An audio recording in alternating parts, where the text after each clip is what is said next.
My name is George Brown. Welcome to this next segment on Metamorphosis, dealing with the mixed mode operating models. Now, I'm here today to talk to ERP partners and their management teams about the complexities of surviving this transition with two operating models underneath the hood. In other words, it's going to be a challenge for us because we've got to run our existing business and make the migration to the new business. So expect us to cover the myths that we've heard in the last 3 years, how to debunk those myths, what our realizations have been as we've come to work with partners across the globe, and then what the rules will be for a successful transition. I want to share with everybody one of my favorite quotes from Albert Einstein, and it goes something like this, which is, we can't solve today's problem with the same thinking that created it. And what that means as we talk to our mixed mode operating models is that partners appear to us to be trying to solve the problems of tomorrow with the same thinking that's created those problems. In other words, we haven't got our heads wrapped around the fact that tomorrow's paradigm is different than yesterday's. And in fact, we need to have a more deliberate, more planned approach to how to solve those problems. And what I'm really getting to there is that the very people that we need to solve the problems, and that would be our marketing people, our sales people, the leadership teams I'm talking to today, are pretty much focused on the business that has got us here today. And that in order to get across this chasm into the next paradigm, we need some new thinking. So one of the things I'm going to challenge you on throughout Metamorphosis is, how do we get some new thinking into this process, and how do we break the model of yesterday so we can escape into the lucrative model of repeatable IP sold en masse to multiple customers. So let me talk about what we see as the key operating differences between what we do today as traditional partners and what we will do tomorrow. So today's projects are predominantly time and material. There are some fixed fee, but predominantly time and material or break fix. Now, the resources that we use, in fact, the main focus of the resource complement we have is technical, because we need technical skills in order to make the projects a success. That does mean that our software to services ratios are relatively high. In other words, we get a fair amount of services for every dollar of licenses that we're able to sell. That our payments are predominantly upfront, which makes our cash flow easy to manage, right? So the main complications in terms of our management is around our resources, managing the projects, etc. And our success is highly predicated on our ability to manage the utilization of our professional services. And in fact, in a typical partner P&L, 70% of profit is derived out of managing the professional resources we have. Now, as we look forward into our next operating model, and this is really where I'm trying to paint the picture of the delta between the two. So in our next operating model, it's going to be predominantly templatized, repeatable solutions that are a good fit for an industry or a customer type. That's quite a difference between a time and material statement of work type operation. Okay? It's also going to shift our resources, because if our applications are easier to implement, and that's the expectation of the customer, there's less software to services. That means our software to services ratio is going down. We're going to get less services for every dollar of licenses we sell in the future than we do today. It's going to mean that our resources are going to shift. And that means instead of being predominantly technically focused, we're going to need to increase the muscle in our marketing and sales operations. Specifically marketing, which is going to have a lot more input, given the way the buyer preferences are today, to more of an anonymous purchase, right? And it's also going to have an impact. So that sales and marketing piece will be big. The next thing it's going to have a big impact on, of course, will be our cash flow. Because in the future, when we're getting our licenses paid on a monthly basis, that will reduce the amount of upfront cash we get and pose challenges to partners as we make that transition. That is why managing the unwind rate is so important. I'll talk about that later, and we have a complete chapter on that. Now, The key to success, now one of the big differences is going to be that our key to success in the future is going to be our ability to both formalize and monetize the IP we have. Now, all of you as partners have IP, whether you're aware or unaware of it.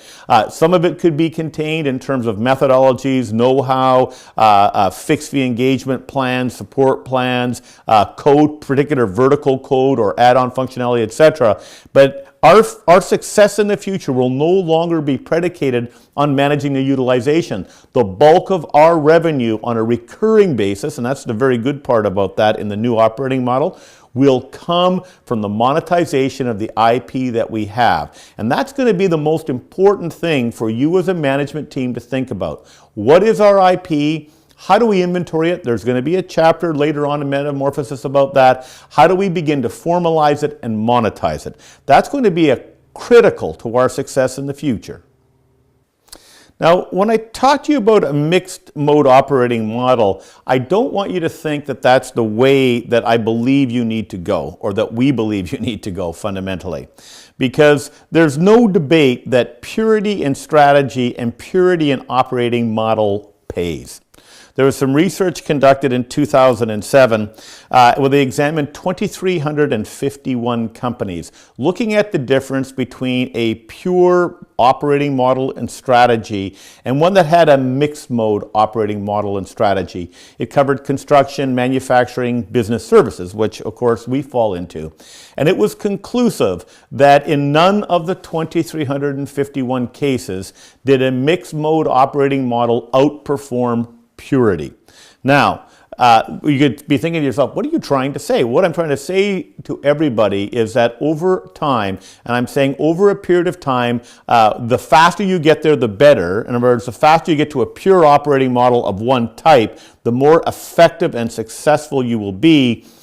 With a caution note, and that is that we have an issue of an unwind rate we need to manage, and it's forcing us to be in this mixed mode for a period of time. But make no bones about it, what you need to do is get a very clear strategy, a very clear operating model, and only one of those.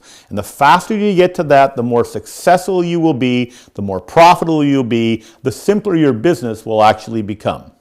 So by virtue of definition, then, this mixed mode operating model is temporary. It cannot hold over a long period of time. There are far too many complexities for small to medium-sized organizations to manage, and all that happens if we sustain this over a long period of time is that we will begin the erosion of our bottom line till there is none left, okay? So complex because we want to be pure in our strategy, but necessary for bridging this gap into the new operating model.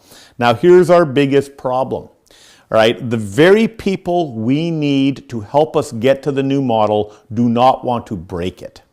Right? There was a good book by John Clemmer written one time called If It Isn't Broke, Break It. And it implied that if your operating model wasn't broken, that you should attack it before your competitors did. Right? And really what we're saying here is that the very people we need to make this transition are fairly invested in you staying exactly where you are. If you're a management team member, you might be thinking, yes, this is scary. I don't want to go anywhere. All right, because the board of directors you have, if you have one, may resist it. You as a set of owners may resist it because we don't know what this will look like. I can assure you your sales and marketing people will resist this change. It's one of our dilemmas. Why will they resist it? Because we don't know what this looks like on the other side. The service delivery people, as soon as they hear the notion that we won't be going down the path of a customized solution or a fairly detailed analysis in terms of what that customer might need and building a bespoke custom solution for that customer, are less interested in it. So getting to the other side in terms of our repeatable, scalable, valuable business based on our IP with good recurring revenue is going to take some work. And we're going to have some change management efforts involved here. We're going to have some rethinking of this. But I want to move on now to some of the myths I think we need to bust as part of this, because there's some myths that exist in the channel today, and get on with the realizations of what we've discovered as SalesWorks, working with partners around the world in this transition to this new paradigm.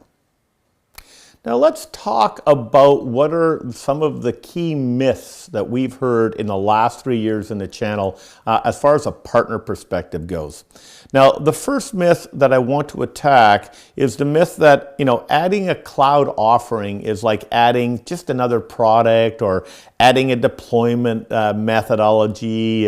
It's nothing really significant, and I want to attack that, right?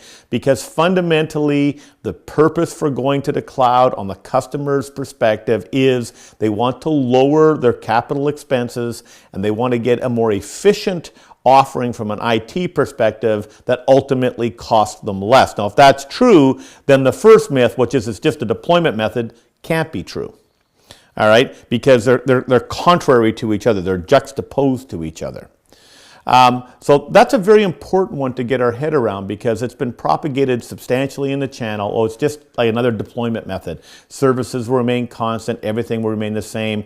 We certainly don't believe that to be true. We know that you have to change your underlying business model to be successful here.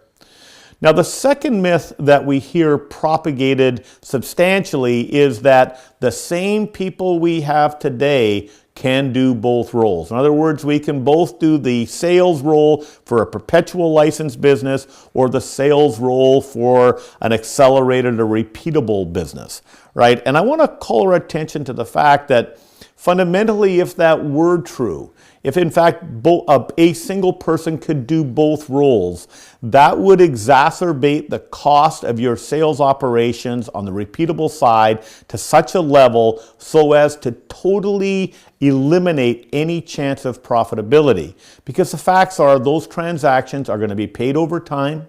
All right, they're going to be a lower amount on a monthly basis, and if you paid the same way for that type of customer as you did for a perpetual license customer, that would eliminate your profitability.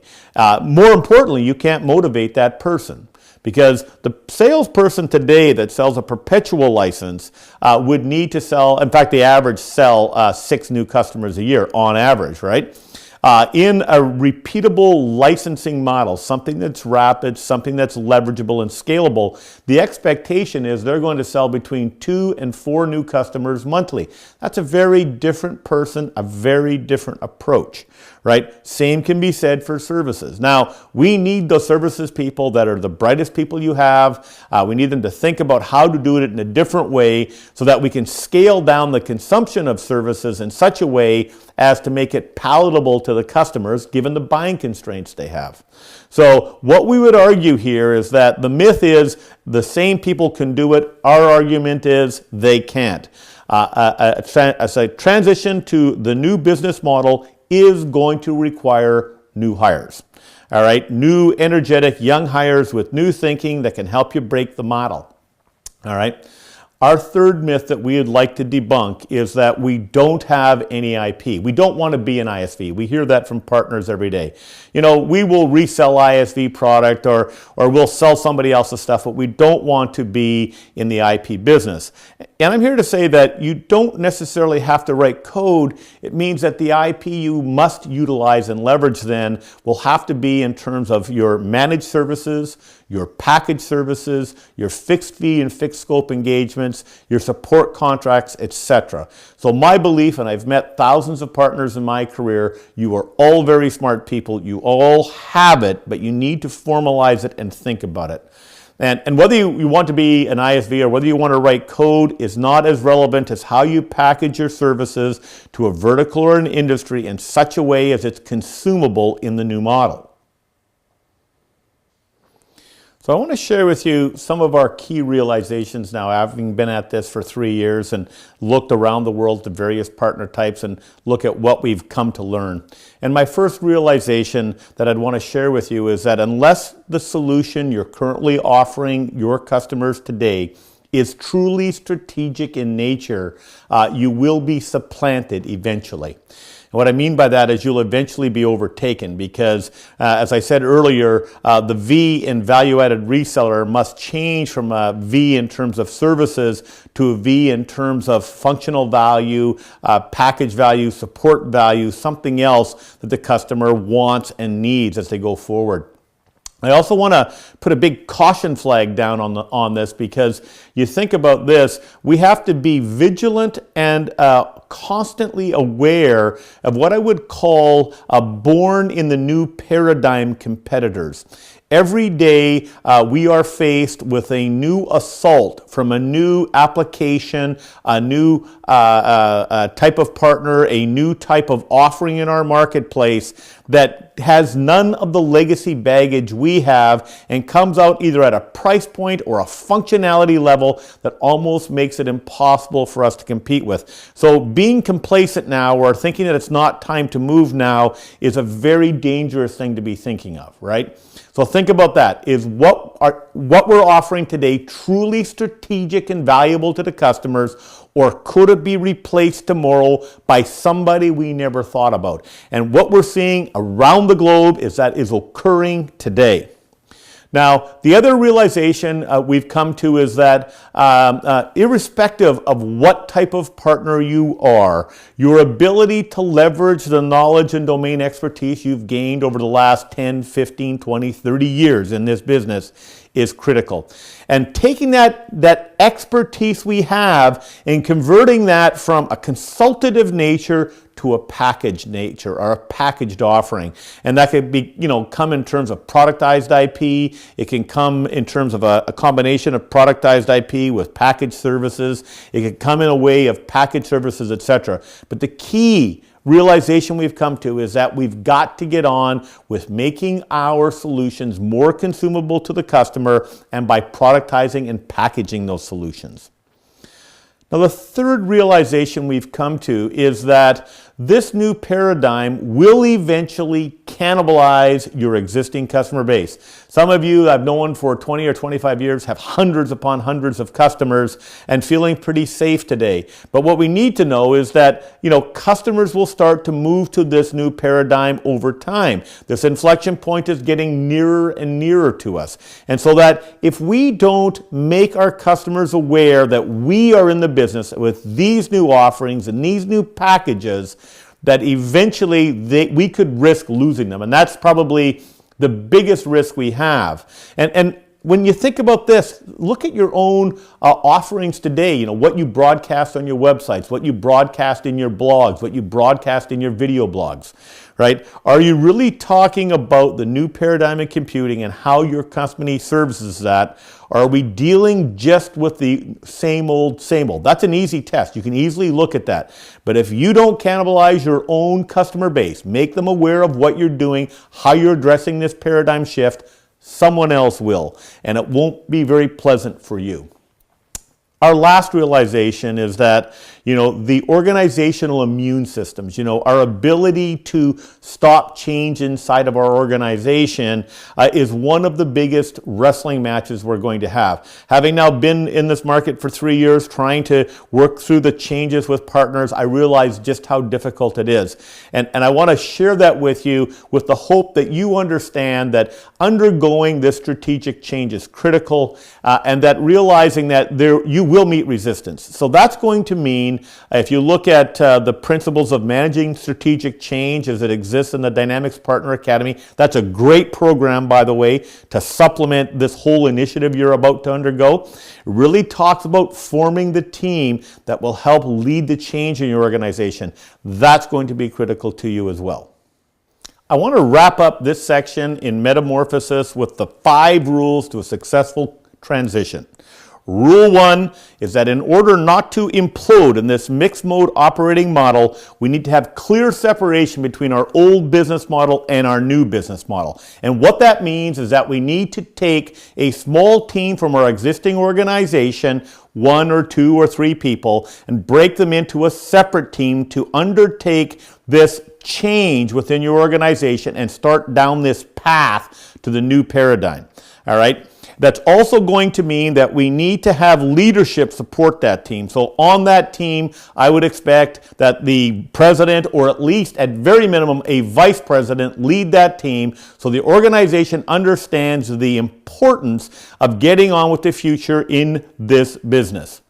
Now, the second rule to a successful transition, if we have a team and we have thought leadership on that team, the second thing we need to do is to make sure we have line of sight into what the metrics are. So at minimum, a departmental P&L, so that that team can see how they're doing, and we can measure how we're making progress and how we are improving our overall performance in this new paradigm. Rule 3 is going to require that we hire new people. What I'm saying is we'll have a split off team within our own organization, people that know our culture, how we work, etc.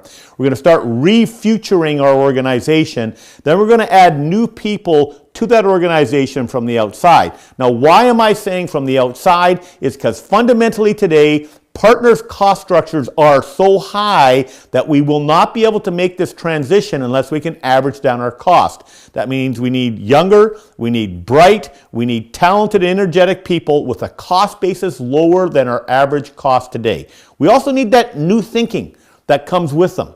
All right, so we're going to need new hires. We're going to need to average our costs down. Because remember, your competitor tomorrow isn't coming from the same city as you. They're coming from a different country, a different region, with a cost base substantially lower. That's one of the risks we have in this new paradigm. Rule 4, we must unwind our traditional business, perpetual business, in an orderly fashion at a percentage that would allow us to ensure our cash flow and profitability until that transition is complete.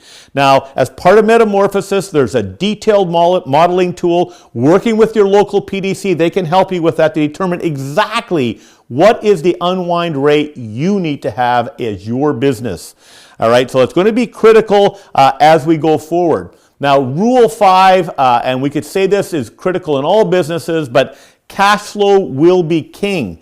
And what I mean by that is that our cash flow as a partner, a traditional Microsoft Dynamics partner, has been, quite good actually. The way we receive money from the customer, the way the payment terms we have with Microsoft, etc., facilitates a very good cash flow system for us.